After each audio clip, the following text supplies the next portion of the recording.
সঙ্গে তোকে মিশতে নিষেধ করে দিয়েছে? নিষেধ শুনছে কে? তোমার সঙ্গে না মিশলে, কথা না বললে আমি বাঁচবই না। আমিও বাঁচবো না রে মালা, আমিও বাঁচবো না। এবার জানিস, তোকে একদিন না দেখতে পারলে আমার এই মনটা ছটপট ছটপট করে। আচ্ছা তুমি বলো না, সেই ছোটবেলা থেকে একসঙ্গে আমরা খেলাধুলো করে এত বড় হয়েছি, এখন কি আর না মিশে থাকা যায়?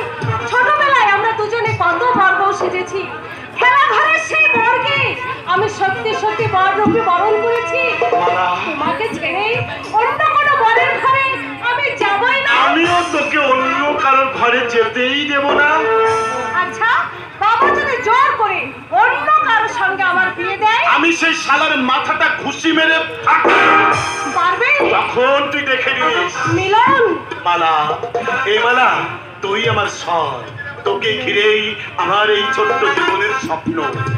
তোকে তোকে কেউ আমার কাছ থেকে জোর করে ছিনিয়ে নিয়ে যাবে, সে আমি সইতে পারবো না রে মালা। আমি অন্য কাউকে স্বামী ভাবতে পারবো না মিলন, তোমার পায়ে আমি নিজেকে উৎসর্গ করে ফেলেছি।